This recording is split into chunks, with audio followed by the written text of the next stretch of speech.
Rapping with Dr. Jacalyn connects you with experts from all over the world to help you take charge of your career, your business, and your life. Rap along with us. Visit drjacalyn.com to learn how to become a guest or a sponsor. And now, the doctor is in.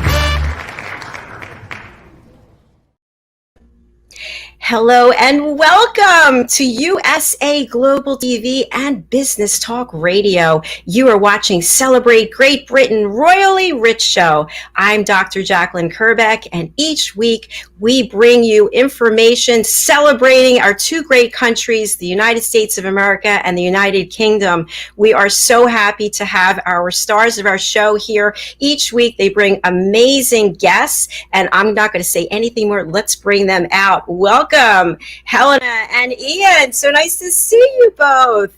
Hi, Dr. J. Lovely to see you. Looking beautiful in pink.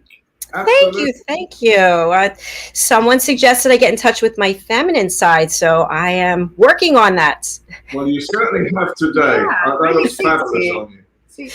Thank you. And you look beautiful, Helena, and Ian, you look quite handsome. So it's a great.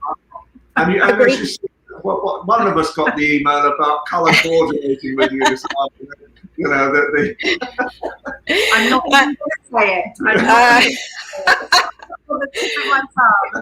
It's hard to believe, but I think I might know what you're thinking, Helena. But I'm not going to say anything either. So. That means everyone will know. So, as you know, today is the beginning of a new month. It's hard to believe that we're now in September. It is, although I have to say the weather here, it's really chilly. It's incredibly chilly. Bank holiday weekend, we all wanted great sunshine, but it wasn't there, unfortunately. But we all had a break. I just kept thinking about everyone that was, because obviously the staycation and everything, people were in their caravans and camping, and it really was bitter. I mean, I don't know how cold it was, and still is. How about with you? So I'm really lucky because at the end of each day, I go out for a walk outside. So I actually get to see what it's like, but it's very humid. Yesterday, I went to yoga, which is about 100 degrees anyway inside. And the sweat is just pouring off of you. So when it's humid, it's the best time, I think, for yoga because you really get to open your pores and get rid of the toxins. So it's hot and humid here. Great. I'd be on the beach. I'd have to be on the beach.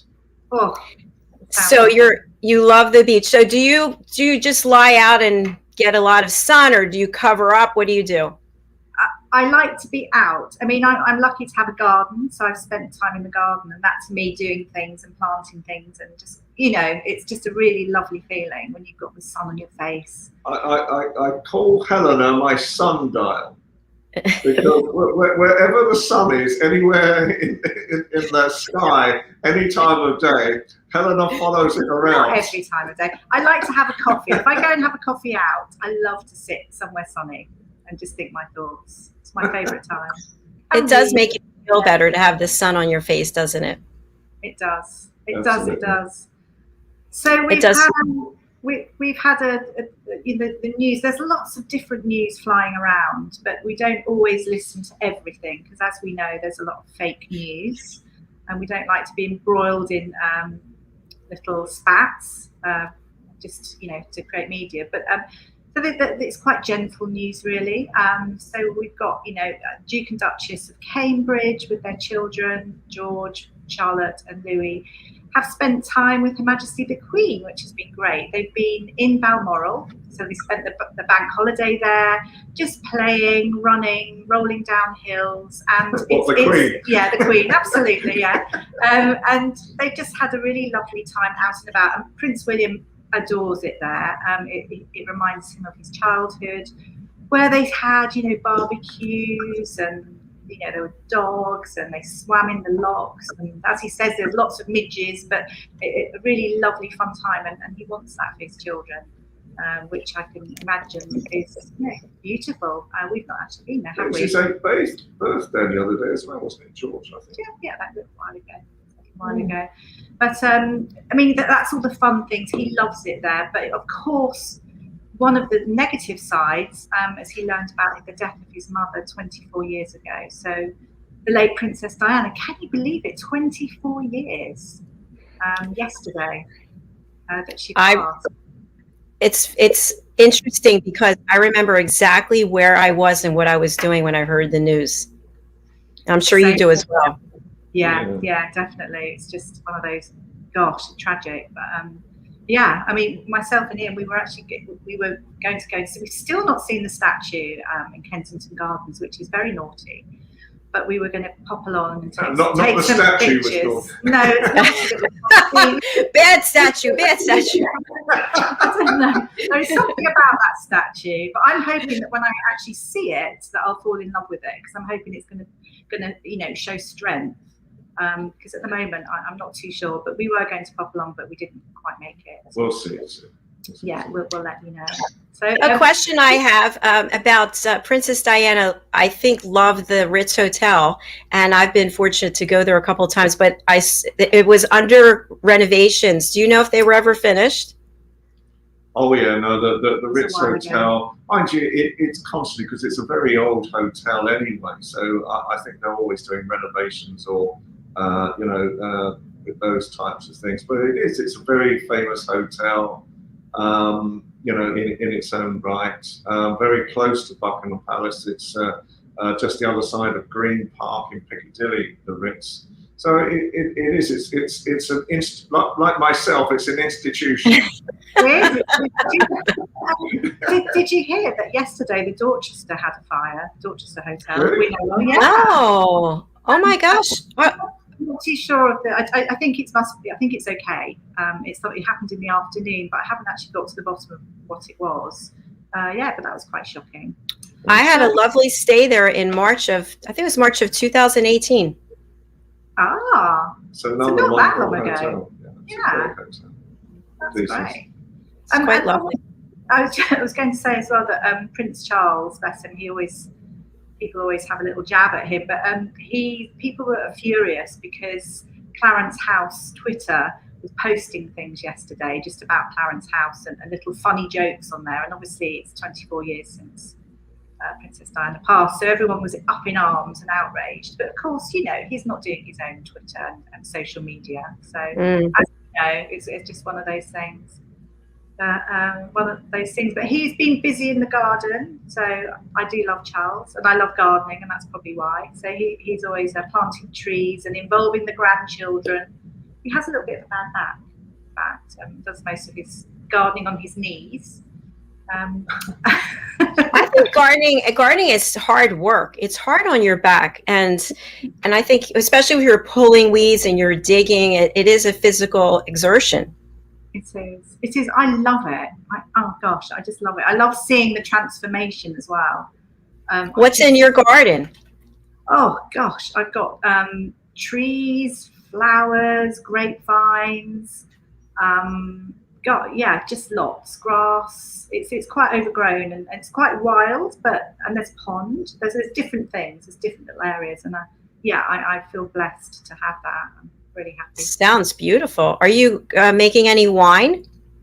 You said grapevine. So I said grapevine. It's actually, I'm a little bit sad because it seems to have got a disease, and I think recently we've had a huge amount of rain, and I think it's probably been caused by that. But I've looked it up, and it's the water's not able to get to the leaves, so it's starting to shrivel. So I'm really hoping, it's so established, I'm hoping I can save it, but let's just see. Let's see. But yes, it's had lovely bunches of grapes. Haven't got to making wine as yet, but I'll get there in time. Give her time.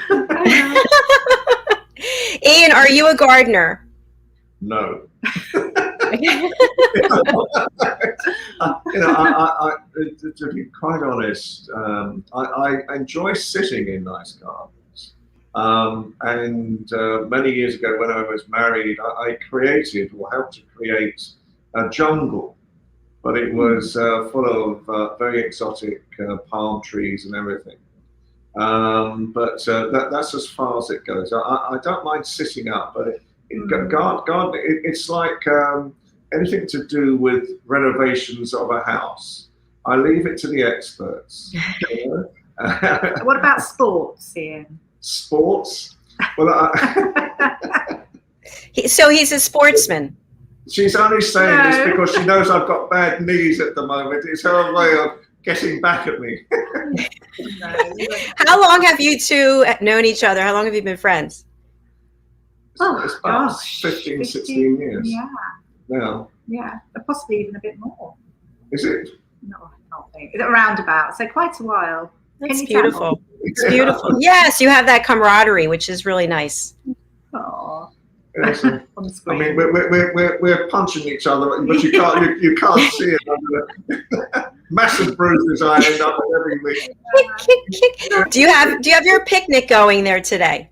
Well, we have a picnic ready, but shh, you're not supposed to talk about it. It's not such a bad one this time. It's sandwiches, isn't it? So there's no crisps and chocolates. No crisps and chocolate. No cookies today. No cookies and candy today.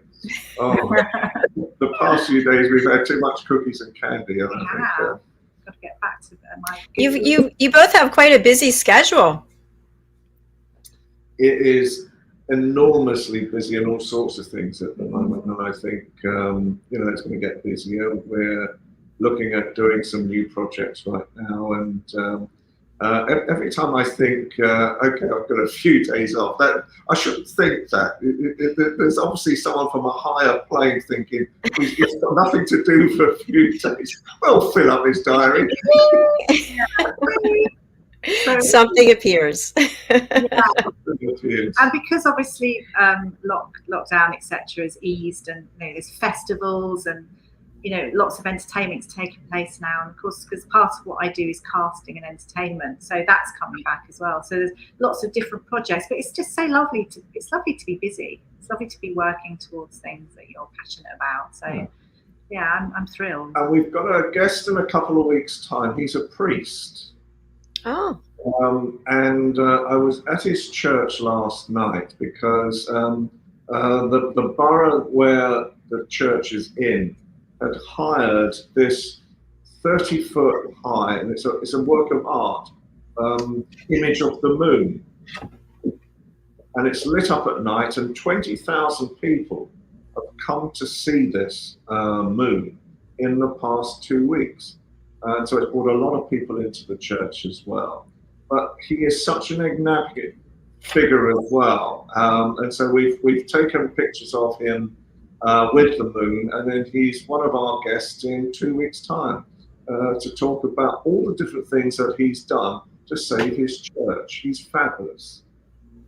That sounds very exciting. And I was also going to congratulate both of you because for people just joining this week, for example, every week here on this show and then on your other platforms, you're always spotlighting people who are leading with their heart, very heart-centric, and helping to bring light and love into the world. I think we need so much of that. So thank you both for everything that you do.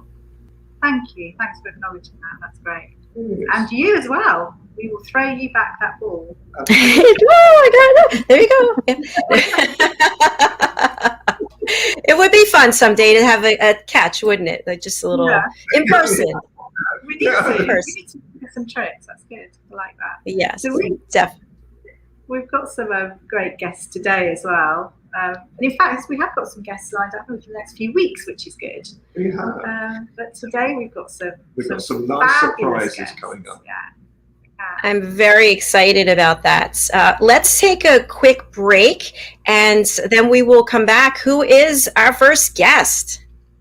So our first guest, I'm really thrilled to have him on the show. His name is Sal Bashir. He's a top entertainment, TV and radio professional. He's performed internationally. He's won awards at the Edinburgh Fringe Festival, which is obviously something that we'll move on to a bit later. But he's most known for his Elvis tribute and a lot more. But I think the special thing about him, he's got such a positive outlook on life, and he really does reach for the stars. And I personally know, working obviously in casting and working with artists, they work so hard. The whole preparation of everything that they do and the work that they put in, they work really, really hard. But we'll end there, and he'll come out afterwards. Yeah, we're waiting to all be shook up. Yes, and I know that we're going to have a clip that we can watch and get ourselves moving, which is very exciting. So All right, we're going to take a quick break and then we'll be right back on Celebrate Great Britain Royally Rich Show. Stay with us.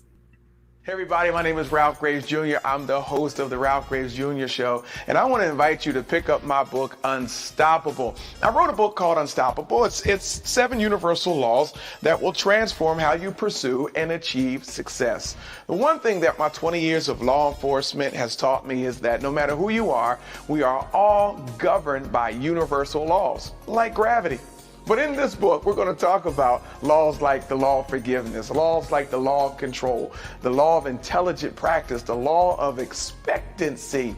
I was able to see how those, no matter what their background was, those who identified and treated these laws with respect, they were able to go on and lead successful lives. So pick up this book, and you can go ahead and pick it up at Amazon.com, BarnesandNoble.com, RalphGravesJr.com, where anywhere where fine books are sold. Thank you. There are 7.7 billion people on Earth today. 40% of these people are under the age of 25. Young adults are the most fertile mission field in the world today. In Scripture, we see Jesus pouring his life into 12 young adults who he equipped to change the world and all of history. Like Jesus, we believe that the best approach to reach the world with the gospel is to invest in young, emerging leaders and equip them to build disciple-making movements. Concentric is the notion of surrounding and sharing a common center. Our center is the model and strategy of Jesus for both leadership development and ministry formation. As a global alliance, we provide equipping in biblical leadership based on Jesus' example in the New Testament. Jesus modeled for us how to make disciples that reproduce. Focusing on leadership development is key to creating movements that spread the gospel and Jesus' disciple-making strategy to young leaders around the globe. Our Ministry Alliance partners are actively equipping leaders and building movements of multiplication that reproduce the life of Christ. Join us today to equip young leaders with Jesus' strategy that will change cities and nations.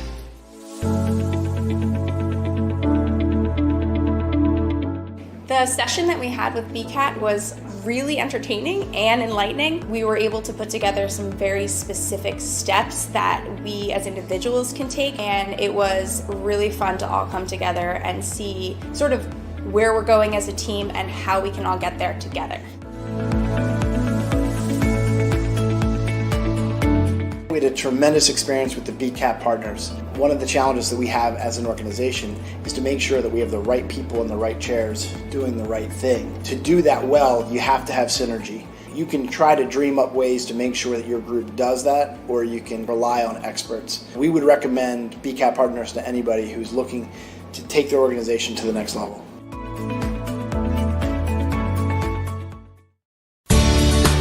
Academy Sedan and Limo is a full-service transportation company serving the Philadelphia metropolitan area with full knowledge of the New York City, Baltimore, and Washington, D.C. areas. We pride ourselves on being the most dependable, conscientious company in the industry. Our always on-time service and dependable pricing make us the company to call for any event or occasion. Our vehicles can accommodate any size party for any occasion. Our vehicles range from four-door sedans to SUVs to minivans to limo buses to full-size tour buses and can accommodate groups of 2 to 100. We offer airport shuttle service or over-the-road service without limitation regarding mileage or time, and no drive is too long or too far. So if you find yourself in need of transportation of any type with any vehicle, give us a call at 610-842-4564 and let us show you what a real transportation company can do for you. Use code ACADEMY2020 to receive 20% off your first 3 rides, including parking and tolls.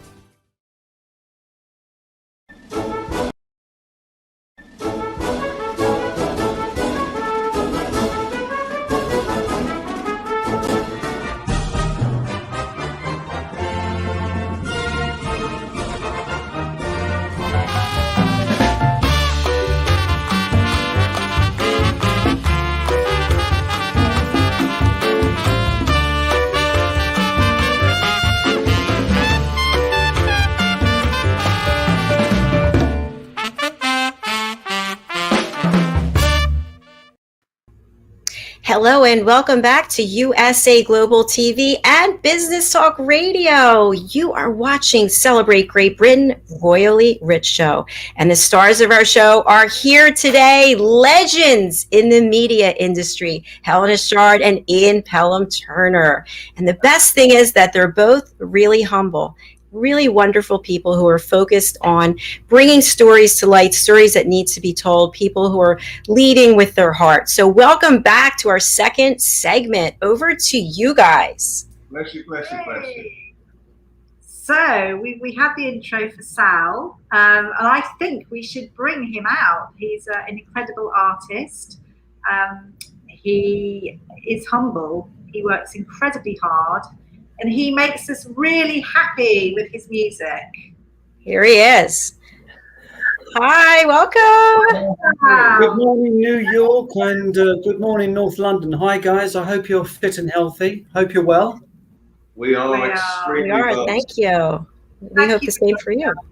So I've been really looking forward to this, Sal. I think, you bring a lot. I know you create and really sing for all sorts of different stars, but Elvis tribute is one of the main stars that you're extremely well known for. So, Sal, how did you start becoming an Elvis tribute in the first place?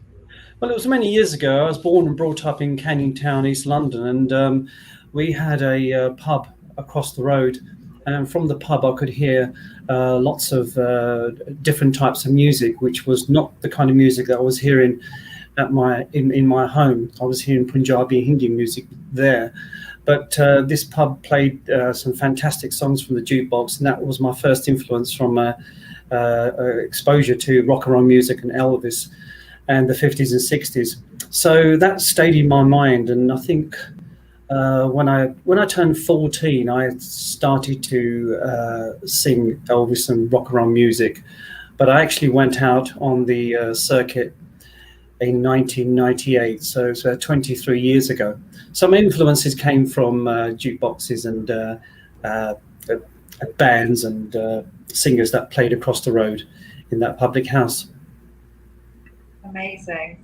Now, Sal, I'm absolutely positive that you are a complete aficionado on the king himself, Elvis Presley. I bet you know all the little intricacies about him. You're going to put me on the spot now, aren't you? No, I promise I won't. I just know, just from our chatting, you're so knowledgeable, which is great. It really makes my heart sing, because it's one of the things really when you're performing. I know you're a tribute artist, and you wouldn't say you were a lookalike necessarily, but in order to perform well and give your all, you need to study the character, the qualities, the mannerisms, techniques. I'm sure that you have studied his videos and various things. If you want to share that with us. Yes, I mean, I greatly admire Elvis and his great body of work that he left behind. So just like any profession or anything that you want to take seriously, whether you want to be a carpenter or a plumber or be an electrician, you've got to do the groundwork. So for me, the videos, the films, the concerts, the mannerisms, the way Elvis stood when he was projecting a note, the way that he moved on stage to accentuate the music and the beat of the music, one has to learn from the master. And Elvis was the master. And I mean, it's not just tributes that learn from people like that. The celebrities and the real icons of the business, like your Beatles and your Buddy Hollys and your Gene Vincents, and everybody that came after Elvis has learned from the master, the king of rock and roll. So in what I do is I have to go back to the videos and the concert footage that is available. There's a great body of work that's available out there for tributes to go and watch and listen and learn. And as an Elvis tribute artist, I think it's very, very important to go back to that and try not to copy anybody else out there who's trying to be a copy of a copy. So I try not to copy another tribute, because that's quite wrong. I think you need to concentrate on the person that you're trying to portray and do a dignified, authentic tribute to. If it's going to be authentic, then you must go to Elvis. So yes, I've spent many hours of strumming the guitar and trying to dance like Elvis. So I bring a tribute to the stage rather than a look-alike. As you can quite clearly see, I don't look like Elvis. I don't know. I think there is something there. I think you definitely do have a look, and especially when you've got your whole outfit on. And I know that you can do a little bit of the accent, not that you tend to use that all the time. Well, I have done voiceovers for some gaming companies a few years ago, where they asked me to speak a few phrases as Elvis and also sing some songs as well. So, but I try not to put the accent on stage, because there's nothing worse than being on stage and putting on an American accent, and all of a sudden you break character and you go into halfway through into a Barnsley accent or someone from Doncaster, and it just makes the whole thing not authentic. If you're from America, especially from the South, from Memphis, Tennessee, then you can carry it off. And it's very hard to break character with an accent if you are from the United States and as I said, from the South. So I try not to do the accent on stage. It's not something that I feel comfortable doing. However, when I have to do it, then I will do it for media and radio and voiceovers and things like that. Brilliant. Thank you. Sal, I really respect your adherence to authenticity. That is just wonderful. And I realize that you have performed internationally. What would it mean for you to perform here in the United States, the home of Elvis? I've had to put my glasses on because the screen is so small. Everything's quite blurred. But it would mean an awful lot if I was to go to United States on many levels, because I don't think anybody from my cultural background has performed there doing shows and made a decent job of it. And as you say, it's the home of Elvis, and I think it would be an absolute privilege to do a show in his hometown of Memphis, Tennessee. Brilliant, thank you. And Sal, I know you're passionate about a lot of other singers as well. You've got the rocker Sal show at the same time. Right. Why so passionate about that era? Why so passionate about these singers as well? Well, the music's got hormones going through it, and I feel it when I'm on stage. I'm bouncing around all over the place, and I'm known to be very physical and very visual on stage, but I can actually stand still and hold a note as well. But the catchy chords, the way the artist would stand, Gene Vincent with the microphone outstretched in front of him, and his damaged leg, because he damaged his leg in the US Army, so he had a brace on it, and that was outstretched behind him. Vince Taylor up on the piano with a chain, swinging it around his head, barely missing the guitarist behind him. James Brown, the early James Brown, moving around like he was on ice, and Jackie Wilson. But not only could these guys perform the songs, they had a way of making you get up and dance with them, and they felt the lyrics so much so that they convinced you that they wrote the songs. And of course, a great many artists in the 50s and 60s didn't really write their own material. They had a league of songwriters like Neil Sidarka and Carole King and Chuck Berry to write songs. So for me, when I'm performing, I just get embroiled in the catchy chords. I get embroiled in the physicality of the show, and I want to bring that to the stage and remind people on how good this music really is. So the Rocker Sal show is paying tribute to Ricky Nelson, Buddy Holly, Vince Taylor, Little Richard, the Beatles, and the Big O, Roy Orbison, who was Elvis's favorite singer. Elvis actually said, the best voice in the business was Roy Orbison. I get petrified when I do Roy Orbison at my Rocker Sal show, because he had the hardest voice to imitate. I think he had some crazy 4 or 5 octave voice. So to replicate something like that on stage is quite a daunting task. But I have given it a go in the past and got away with one or two songs. I think anyway. I'm sure Fans, you have. I love your energy. I love your energy. It's really great. And I know it's exciting. I know. I love it. So when we last chatted, Sal, you mentioned that it's unusual for Pakistani background people from Pakistani background, to work within the entertainment industry, and I found that an interesting concept. And it'd be interesting if you could just, explain that a little bit. But not only that, I think in a way you've answered my next bit, which is do you see a correlation between Bollywood and Elvis? And but I'll leave that with you. Okay, here's the short version.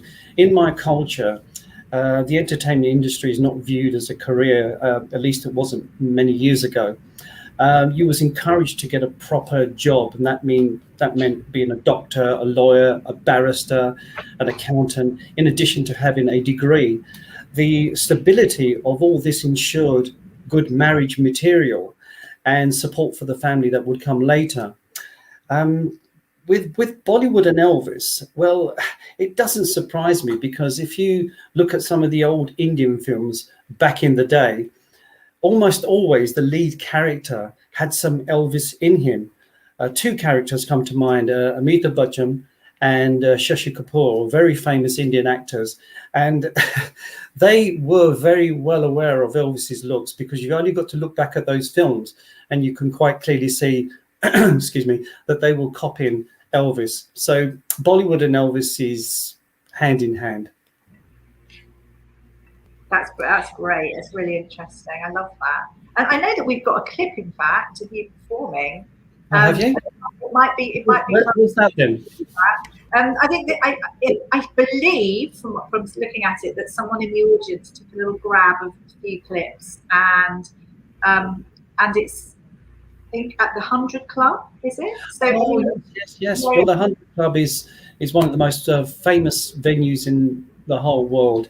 And as we spoke, the other day, anybody who's anyone has performed there, from the Rolling Stones, the Who, Sex Pistols, Paul McCartney, Amy Winehouse, just to name a few, Chuck Berry, B.B. King. They've all performed there.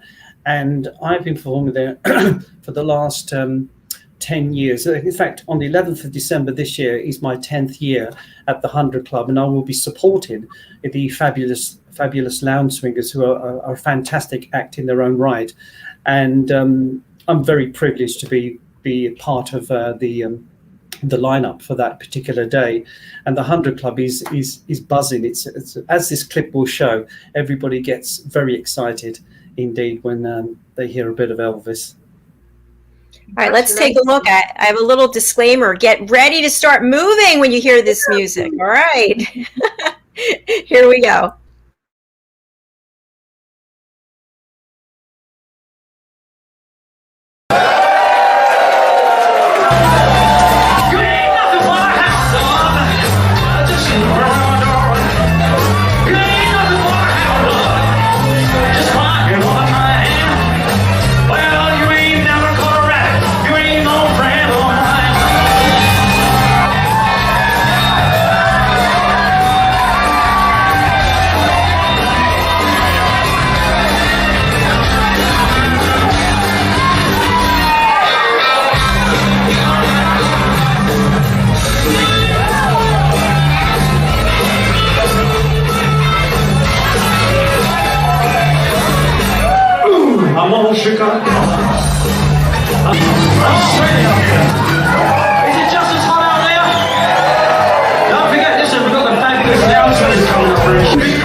Oh, it was lovely. quite embarrassed with that. What was really great about it, I actually quite liked the way it was shot, because it looked like someone was trying to almost get into the performance. It almost was like it was being shot through a window or something. That was the sound engineer. The sound engineer Ray behind the cage screen, and it came out really quite good. It captured the electricity in the audience that was felt. I mean, to the left, to the right, to the middle, it was absolutely jam packed. I couldn't really hear myself too much when I was on stage on that particular night. So you end up shouting a lot of the lyrics, but. In spite of all that, I'm very, very proud of the whole clip, but it's a little bit embarrassing to watch yourself sometimes. I love that. I mean, we're looking forward to coming to see you at the 100 Club. That's for sure. Absolutely. You must come down. You're most welcome, and you'll have a wonderful time. You really will have a great time. Dr. Jacalyn, I would like you to come over as well. Yes, I'm planning on coming over in the spring. So you are fabulous. I felt like I was actually there at the event. I thought we so need music, don't we? It just really transports us and takes us somewhere else, like leave all your problems behind and just get up and dance and sing. I have a couple of questions for you. One is kind of impromptu, but how do you stay in shape? That takes a lot of energy to be up there, move around on that stage. What's your secret? Well, I've been very fortunate. I've been, losing a lot of weight lately, and I've been very good. I'm very good at losing weight. I'm very good at watching what I eat. I don't go to the gym, even though I'm a qualified fitness teacher. I don't go to the gym. I eat sensibly. I don't eat too much rubbish. Got a sore throat, as you can tell. So I don't deny myself the odd treat now and then. If I want to have some fried chicken, then I'll have some fried chicken, but then I won't eat it for a good few weeks after that. So I get my sort of fix from eating the food that I want to eat when I want to eat it, and then I will stay away from it. But my shows are very physical, and the touring and the traveling and the driving, the loading up and the unloading, it keeps me well in shape. And but most of the time I tend to not to overindulge in all the fatty stuff and watch the calories, and especially the sugar levels as well. The best way to look, see, I said this to many people, diets are like religion. They all work if you follow them. Isn't that right? Yeah. Isn't it? Absolutely. That's not controversial, is it? Well, thanks for sharing that, Sal. So how did you stay busy during the COVID-19 pandemic? Well, there wasn't an awful lot going on. Our business, the hospitality business, and Helena will back me up on this, was just thrown under a bus. And we was actually told to go and find another career. I mean, how can you find another career when what you do and what you love is all you know? So anyway, what I done was I kept myself very busy by developing new ideas. I went into my home studio and recorded loads of songs that I'm not really known for, just to see where my potential was and how far I could go with my voice. So I recorded lots of lockdown videos, which is on my YouTube channel of Rocker Sound, little plug there. And also made some garden furniture. Bizarrely made some garden furniture, which thankfully hasn't fallen apart just yet. And then I thought to myself, I do have a lot of disposable time here as well. So what I did was I became a COVID vaccination volunteer. So I saw the magnitude of what the NHS were doing and the hard work that they were putting in 24 hours a day, 7 days a week, trying to combat this terrible disease. And because of them, we are where we are now, trying to get back to some sort of normality. But my life also changed last year with the passing of my dear mother, and she was my biggest fan. She was always in support of me. She encouraged me to do well. She also used to tell me off an awful lot. She used to say to me, look, stop jumping around, stop throwing yourself from pillar to post, because they're going to still pay you the same money. So Mum come out with some absolute corkers, but I remained hopeful throughout the pandemic, and I think it negates the negativity. I surround myself with a lot of positivity, a lot of positive people. I've cleared out a lot of people in my life that were no good for me, and they weren't pushing me in a direction that I wanted to go. And I'm very happy with the circle of friends that I have now, which are very, very few, but I choose them very carefully. And what's important for me is to keep doing what I'm doing. So I made my sort of comeback, you could say, on the 22nd of June of this year. And it just like everything else, I got back on the bicycle and I never forgot how to ride it. So for me, I just kept busy preparing, months of preparation to come back from the pandemic lockdown, and keeping busy at home and recording lots of songs for my YouTube channel. So I do hope that answers the question. I'm not rambling too much. Definitely does. Thank you. England. That's amazing.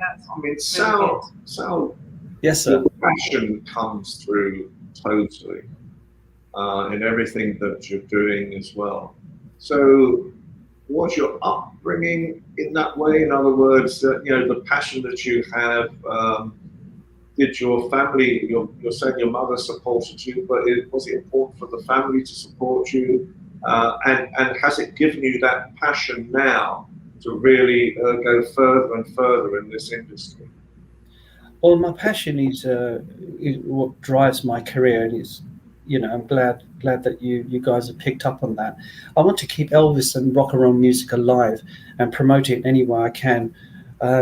Try and educate those who want to know more about Elvis and the 50s and 60s to keep that music alive, because the music industry, there's room for everybody in the music industry, but I just feel that there's nothing original or unique coming through, which for me, Elvis was the guy who kicked the barn door down, and he was the big bang in popular music. And then the second big bang, I think, after that happened with the Mersey beat and the Beatles exploding all over the world.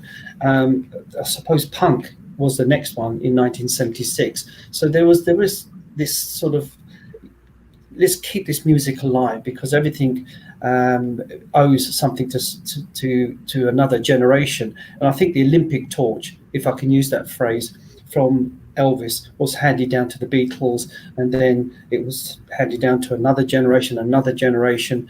So for me to sing Elvis Presley's music and 50s and 60s, it's very relevant because of the beat, because of the catchy chords, because of the meaningful lyrics. And these musicians could play their own instruments. They could replicate not just the voices and the professionalism in their artistry in the studio, they could replicate that on stage. So if you had somebody like, let's give you an example of a prolific songwriter, Neil Sidarka, he would sound, if he was singing solitaire in the studio, it would sound exactly like that on the stage. Roy Orbison is another example, a man who never ever hit a bum note in his life on stage. And when you look at the kind of songs that he sung and wrote, it's astonishing. And then these days they use auto-tune, auto this and auto that, vocal correction, Pro Tools. They massage the recordings, they muck about with them, they add a load of takes together to make one complete song. And it's pretty fake at the end of the day. I'd rather listen to somebody like Elvis, knowing that on the whole that he preferred to do a complete take and put it out there and have that listened to. So it's very relevant, the music, for me. Today, I want the room shaking from the ceiling to the floor. I want people dancing. I want to see people smiling, singing at the top of their voices. Hound Dog, Jailhouse Rock, Bebop Balula, Pretty Woman, Bad Moon Rising by the Creedence Clearwater Revival, all good stuff. And I just try and surround myself with the music. It's helped me in very difficult circumstances throughout my life. It's helped me when I've been very happy, as I said, very down as well. but it's the best medicine that anyone could possibly have. If you're feeling down, go and put on an Elvis record. Go and put on an Elvis record like Riding the Rainbow, I Got Lucky, King of the Whole Wide World, The Wonder of You. Just put on one of those records by Jackie Wilson's, like Reek Petite. Now, if you're not smiling like a Cheshire cat from ear to ear, there has got to be something wrong with you. Oh, Sal, it's so lovely. We want to ask you more questions. I mean, there's so much to talk about, and I know that we'll put more things up, but we're actually sort of running out of time. I think we've gone over time. I know. I think we'll probably have to come back because we've got so much to speak about. Can I just say one thing? Elvis was a giver. He had nothing when he grew up, and he knew poverty firsthand. And Elvis will always be all the colours of the rainbow. I think you're quite right. Sal, I worked with Neil Sidarka. Right. He was tremendous. And I worked with people like Jerry Lee Lewis as well. Fantastic. And the power that they could actually create in a concert. Just them. Same with Neil Sidarka. Just him was incredible. So I admire the same people as you do. Absolutely. Oh, that's fantastic. And can I just say thank you very much for giving me this opportunity to express my passion for rock and roll music, and Dr. Jacalyn. It's been a huge pleasure seeing you and you guys as well up there in North London. And thank you, Simon. Thank you, Helena. It's been a pleasure. Thank you. God bless you. We've really enjoyed having you on. Thank you so much. It's our pleasure. And Sal, we are streaming your banner, but for people who are listening on the radio, what's the best way to get in touch with you, and who should reach out to you? Oh, the best way to get in touch with me, I suppose, is through social media. I'm on Facebook as Sal Bashir, and Instagram as Rocker Sal. There's my Twitter account, which is also called Rocker Sal as well. And of course, the website, which is all the W's, rockersal.co.uk. And it'd be a pleasure to hear from anybody out there who is remotely interested in what I do. So get in touch, folks. It'd be lovely to hear from you. Keep safe, keep lucky, keep smiling, and always stay positive. Thank you so much, Sal. Yay! Speak to you soon. Bye, Sal. Before we bring on our next guest, I'd love to play a short music video, and if you guys could tee it up, it's Madeline Chan and Follow Love. So Helena or Ian, can you say anything about Madeline before we play this clip? Well, Madeline is wonderful. We love Madeline. She's got the most stunning voice. She's got everything about her. She resonates love, and I think it comes through in this track. She's a very spiritual lady, and yeah, we love her. So looking forward to all right. Here's again. Madeline Chan and Follow Love, and we'll be right back.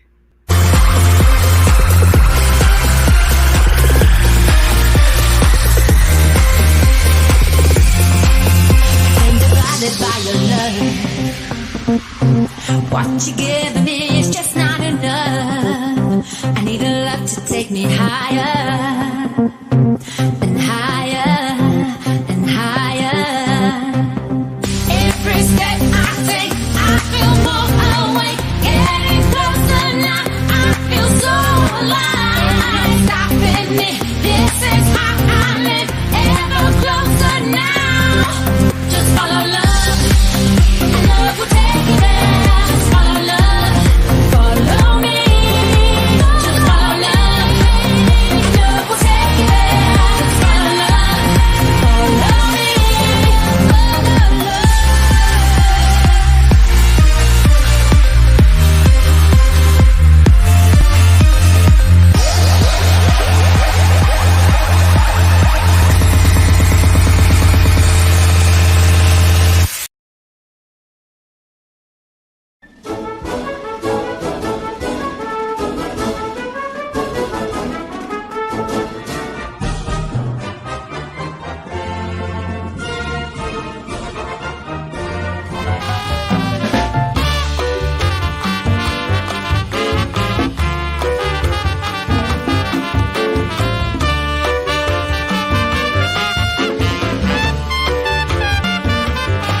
welcome back to the USA Global TV and Business Talk Radio. You are watching Celebrate Great Britain Royally Rich, and the stars of our show, Helena and Ian, are here. They've brought us two incredible guests, and our second guest is backstage ready to come out. Who is that?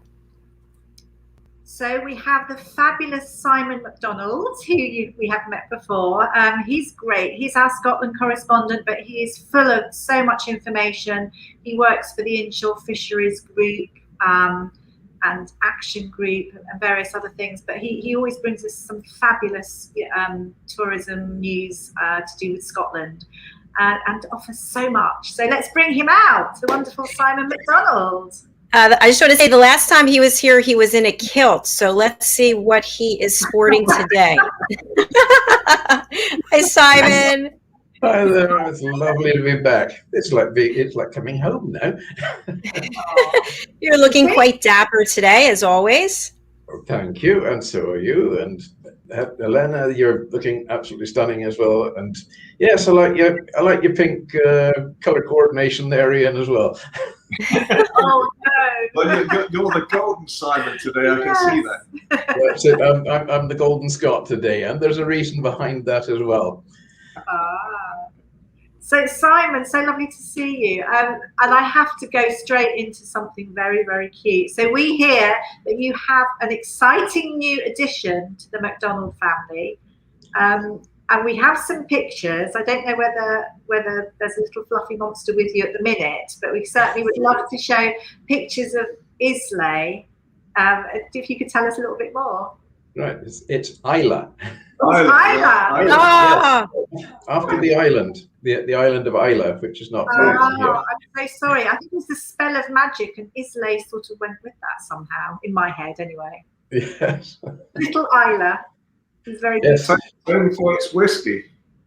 They do a lot of very good whiskies there. When you go to the island of Isla, you've got a total of about 52 miles of road. You've got 9 major distilleries in that time as well. It's a lovely place. I always remember going to Isla, but I can never remember coming back for some odd reason. Must be something in the water. They speak a lot of Gaelic as well. You know, I remember when I used to live in Scotland, and one time I was in hospital, and in the next bed to me was this gentleman from Ireland, and he would always apologise when he was talking to his wife because they would only talk in Gaelic, so he would always apologise. But is that really well spoken in Ireland itself? Gaelic is on the return, right throughout the islands and the West Highlands in particular. It's a really interesting, very melodic language. You don't actually need to sing a song with it because it is a song in itself. A very difficult language to learn as well, but there are a lot of Gaelic speakers there and a lot of native Gaelic speakers where it's their first tongue. And after you've had a good few drams of whiskey, well, I mean, any language just sounds pretty good to me. Everyone starts speaking Gaelic then, right? and double Dutch as well. Yes. Can we see the pictures of the dog? Yeah, I want to. I was just about to say, is Isla partial to a tipple or two, or? Not yet. She's too young. She's only just 14 weeks. I mean, even in doggy years, you multiply it by 7. She's still underage. But do you have her there? She might be in the next room. Do you want me to go and quickly? Yes, we would. We love. Yes. Okay, this is where we keep on talking all the way through that. Oh, I really want to see her. How do you spell Isla? Gosh, no, that's how you spell Isla. It's Isla. Gosh, it's known as at Isla. my ripe old age, and I didn't know how to spell Isla. You learn something new every day. It's because I'm half Scottish, but it's also because I spent 7 years in Scotland. You did. Yeah, and Isla.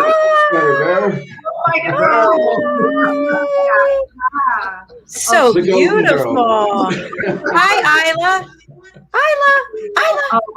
Don't you just want to cuddle her? Yes, so sweet and beautiful. I bet How big? How big will she get? About twice the size she is just now. And she's a character. She's got a lot of energy.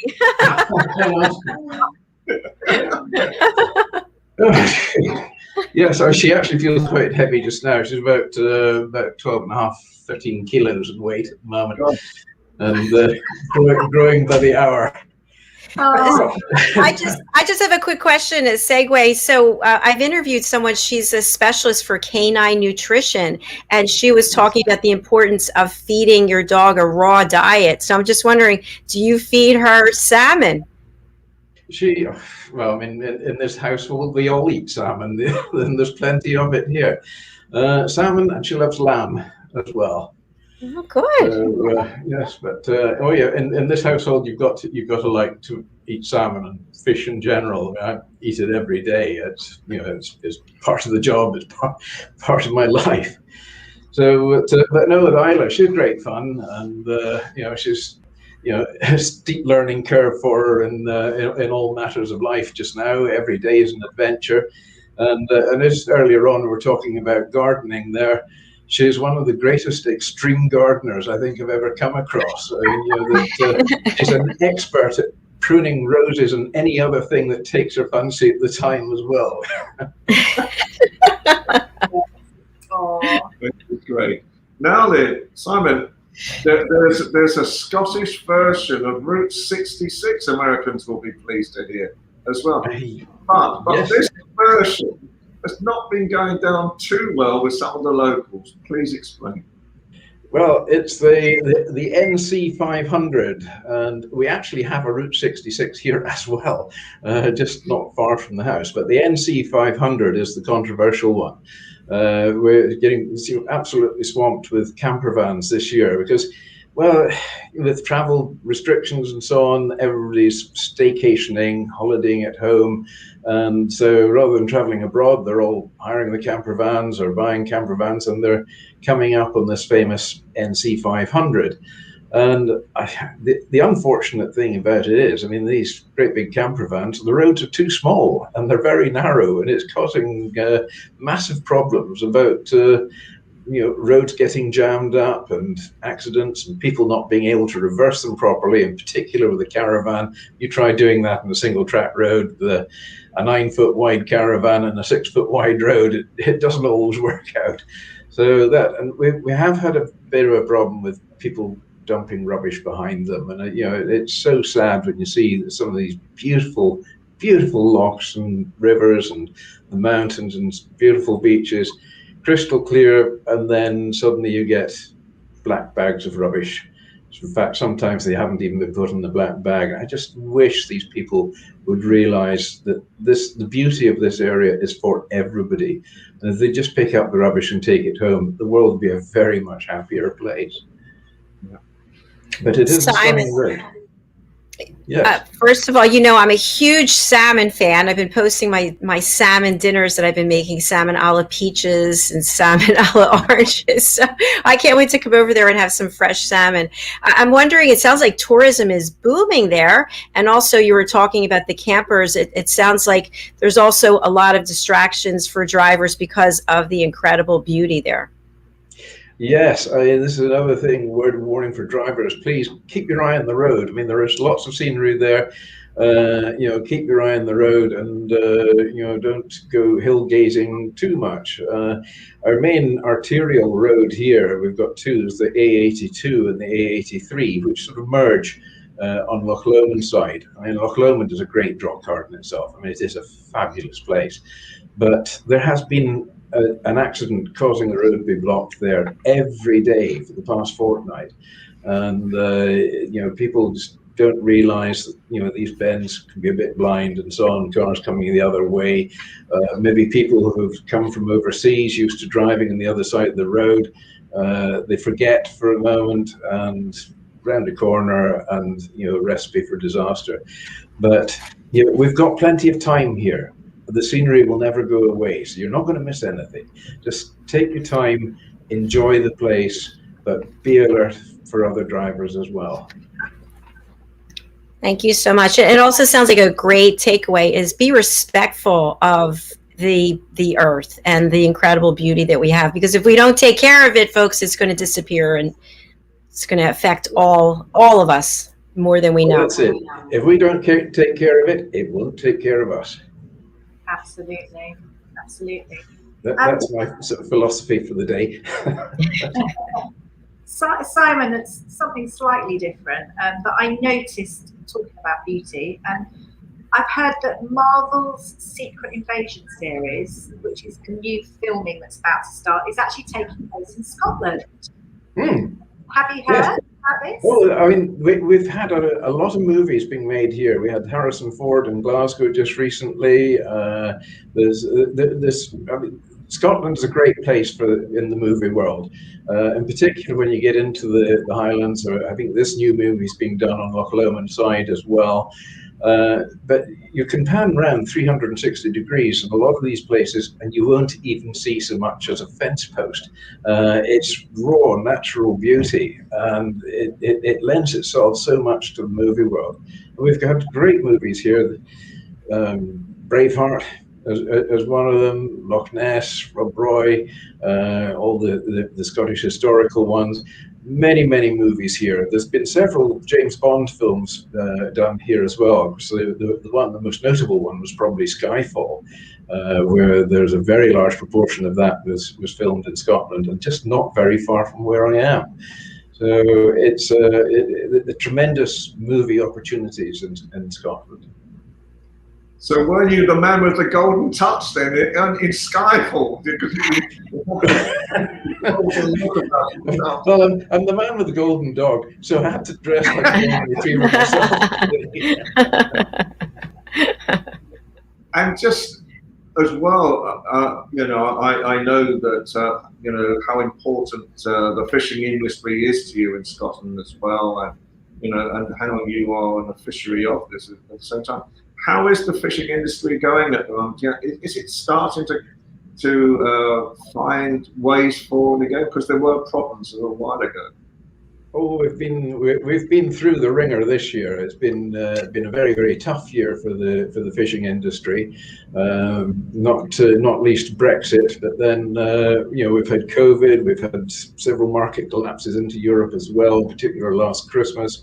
So the fishing industry has had a very tough ride, but we've come through it, and the catches are up. There's actually a lot of word out just now that there have never been so many fish in the sea around here, but we've got quality, and we've got quality coming out of our ears here. It's with our lobsters and our langoustine and the crabs, the velvet crabs. And that's just the shellfish side. Oysters as well, scallops. It's just, it's fantastic seafood we've got here, and finfish as well. Mackerel this year, the boats have been doing very well on the mackerel. The prices have held up as well. The glitch at the moment is with the prices for langoustine going into Spain, which is one of our biggest customers for export, and they've dropped the prices quite considerably. But the biggest problem we have just now is lorry drivers, or the shortage of them. We could do with nearly another 100,000 lorry drivers. At the moment, there's 2,000 lorry drivers a week leaving the industry, and only 1,000 more coming in to replace. So, you don't have to be a mathematical genius to work out that it's not boding well. But the lorry driver shortage is actually affecting everywhere. The shops are struggling for a lot of supplies now as well. There's a bit of a shortage of goods all around. But we'll get through it. We're a resilient lot. We've done it before. We can do it again. Thanks, Simon. I actually just had to look up lorry driver because I thought a lorry was a taxi, but it's actually a truck. Is that right? It was a truck, yes. A truck. Yeah. Everything you say over there sounds so much better than it does here. Truck, lorry, truck, lorry. Welcome to Brett. I think some of the taxis drive like lorries at times as well. Simon, I've heard that the weather there has been quite fantastic. I was delighted to hear Helena say earlier on today that it's very cold down there in the depths of London. much closer to the North Pole than you are, and it's a fabulous day here today. It is so hot, so warm. I should definitely be on the beach today. The sea temperature is up about 18 degrees. It is fantastic. Yes, you're in the wrong place. Come on up here. Oh, so appealing. And just on another note, we've just the Edinburgh Festival has just come to an end this year, and there was a lot of doubt, was it going to go ahead again because of COVID? But the resilient lot, they've gone ahead. There was maybe only 20% of the normal size, but it had 120% of the enthusiasm going there as well. The only sad thing was that the Edinburgh military tattoo wasn't on this year, and that's always a fabulous highlight at the end of the Edinburgh Festival and the Fringe. But the Fringe it's the world's biggest arts festival. And you think the size of Scotland, we're not that big, but by God, we punch above our weight. We really do. And the Fringe Festival is absolutely amazing. Next year, it's the 75th anniversary of it. So watch out for next year. It's going to be really something else.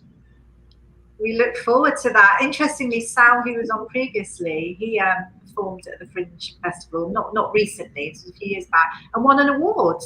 Yes. Well, so we do occasionally send our awards down south of the border. It's a nicety thing, just in the hope that you might like us. Oh, so funny. Thank you for the update. I've been wondering about the Fringe Festival. And I'm really, really pleased that it actually went ahead. I think a lot of it was online as well. A lot was online. There were all sorts of different places for venues this year, but Edinburgh is just such an exciting place around the festival time and the Fringe Festival. But it doesn't just stop there, because if you go into Edinburgh up onto what we call the Royal Mile, any time of the year in any kind of weather, and there's the street performers, they're all out there, and there's some absolutely amazing acts there. I mean, sometimes I feel they're wasted there. These guys should be on a bigger screen. It's extraordinary what these people can do, and a highly entertaining city to go to. Love Edinburgh. We love it. We're so thrilled that you joined us. We love it when you join us, Simon. Right. Love it when you ask me. Continue. And we wish our show was on for longer, but it's not at the minute. And I know that you can be contacted. It's on the banner below. Your email. Yes, there it is. There we're going along. There we're going along. McDonald. I do have a fish question. If that's may I ask a fish question? Yes, of course. Okay. So as I mentioned, I'm a huge salmon fan, and I try to eat it every day. So I've certainly heard of Scottish salmon, but are there certain countries to which you provide the salmon from there, or how does that actually work? How does it go from one country to the next? Salmon, it's one of our biggest exports outside of whiskey. There's hundreds of thousands of tons of farmed salmon from Scotland. In the waters, we've got really crystal clear, beautiful waters here, ideal conditions for growing the salmon, constant temperature, constant light, sometimes lots of rain, constant. But the conditions here are ideal, and the quality of the farmed salmon here is exceptional. So it goes all over the world. And we generally find that Scottish salmon is a premium price compared to the others in recognition of the quality we have. But yes, Dr. Jacalyn, I have noticed many photographs coming up of some very fine creations that you've made there with salmon. And I've got a few of those up my sleeve myself as well, but it's very good to see that you are eating plenty of salmon. It's extremely good for you. It's full of the omega-3 oils. It's it's got the right fats. Not all fats are bad for you. The fat in salmon is very good for you. So yeah, it'll give you a lovely shiny coat and a wet nose. Just exactly. Well, I'm very lucky because we live across the street from a fish market, but they're closing for this season because we're on an island. So that means I'll have to go off the island and go to a grocery store and get the salmon that's in the freezer, which is never the same. It's it's thinner too. It doesn't have the same quality or thickness. Yeah. Oh, well, I mean, there's a clue there. If you're on an island, you're surrounded by water. There must be fish in the. There you go. You've got the idea. I like to fish. I don't want to handle the bait, and I don't want to take the fish off of the hook. No. Get a team along with you then. That's the answer to that one. Come on. Calling all fishermen. Yes, I could definitely do that. No, I mean, fish is it's a wonderful food. It really is. It's and there's so much variety in there. And there's over 27,000 different species of fish in the sea.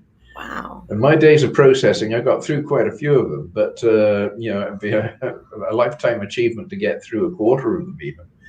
So there's a lot of species of fish out there. What are the ideal conditions for? I'm obsessed with salmon. For the water temperature, the air temperature. What are they? Well, the water temperature is around about sort of 12 degrees, absolutely perfect. But they're tolerant to to extremes of temperature as well. I mean, the salmon in the natural state, the wild salmon, their migratory run, they're going through some pretty cold water where they go, and they come back. They don't like it too hot, but they're more than happy in colder water, and The life cycle, I mean, I could go on for hours about the life cycle of the salmon. Is quite a fascinating story, and I think that's a fishy tale for another day. Oh, darn, I was getting ready. Okay, sorry, yes. Sorry, I've swept away with salmon. Yes, well, I don't blame you. It's one. I'm having salmon tonight. So am I. And I'm looking forward to it as well, yes. No, it's just done simply. Fillet of salmon, just a little bit of, just poached it lightly in a little bit of wine with dill and a little bit of chicken stock to go with that. And then when it's just ready, then you top it up with cream. We stop all this food. It's making me feel hungry. I know, I'm starving. Yeah, well, you top that up with double cream, just reduce the sauce down a little bit, and some cracked black pepper over the top. It is just absolutely wonderful. Thank you so much. It's so easy to make. SmokedSimon, I think it is, isn't it? Thank you so much. It's your Twitter, isn't it? SmokedSimon? Yeah. Oh, I can hear the pots and pans rattling already. They said, come on, get off here. I want to go get me salmon now. Simon, we have your banner streaming, but for people who are listening on the radio, what's the best way to get in touch with you? And who would you like to reach out to you? Anybody and everybody. I'm not proud, I'd take anyone. Yes, and it's McDonaldsimon at ymail.com. And I'm on Facebook as well, Simon McDonald, and it's MAC with a small d. I'm a real one, not an imported one, which is just MC. So yes, delighted to hear from anybody at all. And if it's a foodie question, delighted to answer there. Fishy question, delighted to answer there. And if you want to know anything about Scotland, places to go, places to see, things to do, let me know. All right, I'm ready to go there. Right, I'm going to go there, and I'm going to go there. That's what I'm doing. Right. So. Yeah, that's fine. I'll show you around. I'll be your guide. I'm not partial to campers, though. I'm just letting you know in advance. That's I'm not an RV girl. Are you, Helena? Are you an RV person? Do you like a recreational vehicle? I haven't got one. I'd like to try it. You've got those. What are the brands ones that you can go traveling in? Are they Winnebago? Volkswagen, I don't know, something like that. I think they're very cute, and maybe I like the idea more than reality. I'll try it one day. They're a bit easier to manage, I suppose, than a caravan. I mean, I think it appears to be a prerequisite of people who come up here driving caravans is that they must not know how to reverse them. Many a time I've been in Highland Road, single track road, and there's two cars towing caravans coming in opposite directions, and one of them has to back up. And I've had to get out my car and do the backing up for them. So it's quite a common occurrence, and you can be stuck there for a long, long time until they decide who's the one that's got to back up. Yes, it can be very entertaining, our tourist season here, I can believe. Well, it sounds wonderful, and I love the fact that you guys all work together. I think that's really nice. Yeah. Well, if you come over here, then, Dr. Jacalyn, I will wear my kilt again for you. I can assure you of that. Woo! all right. And I'm swooning over here. So I did want to ask Ian, are you a camper? I am a camper. In fact, I used to have a Winnebago, and many, many years ago now. And I think again they were a good, replacement. I think at times as well. And we used to sort of travel around in it. But as Simon is saying, when you travel in Scotland, whatever the weather, it's so clear, it's so pure, the air especially. And so, and the folk are so friendly at the same time. So whenever you go to Scotland, as you know, I'm half Scottish, whenever you go to Scotland, it is the most fabulous holiday you can ever have. I'll second that, definitely. Wow, Well, it's been such a great show. Yes, it has been. Thank you so much. Thank you, Simon, for being here. And we'll look forward to welcoming you back. I have 1,000 questions I could ask you about Scotland and or fishing. So. Okay, I look forward to it as ever. All right. Thank you again. Okay. Bye. Okay, thank you, everybody. Thank you. Another fantastic show, you two. Well done. Thank you. Really good, Charlotte. No, you're going to have to master this. We're going to have to try and tricks. No, it's great. I loved it. I loved it. And I loved Sal. It was fabulous. I can't wait to go and see him.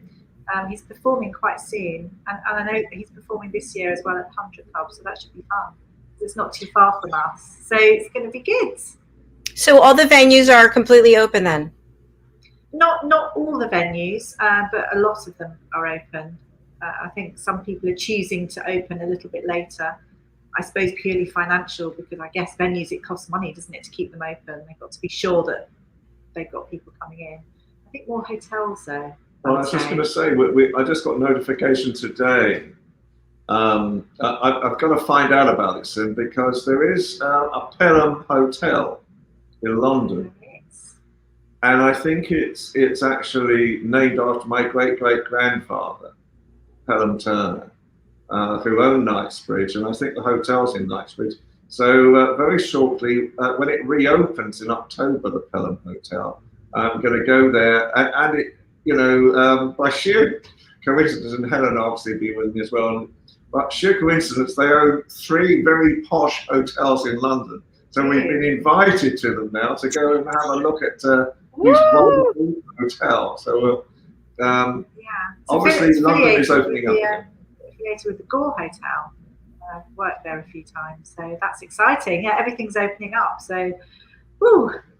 Will you be reporting from there? We'd love to see the hotels over here as well. We'll have a look Quite at that. Possibly. We'll have a look at that, I think, in the future as well. We've got excellent. Yeah, absolutely. Fantastic.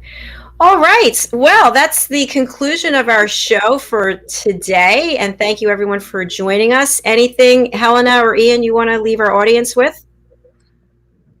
I just what a great show, and it's been a really happy, positive for me as well with the casting side of things. I feel quite excited, and I'm just really excited with what all our guests, what they're bringing to the table.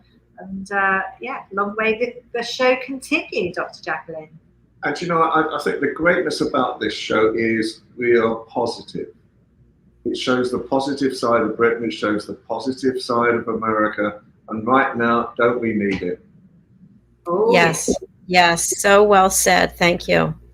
So we will say goodbye to everyone for this week, but we look forward to having you come back for some more fantastic guests. And we love sharing people's stories. So coming up right after this is the Underdog Show. So we hope you'll stick around for that. Thank you, Simon, for being here. Thank you, Helena. Thank you, Ian. Everybody, we'll look forward to seeing you again next week. Bye. Take care. Bye. Bye.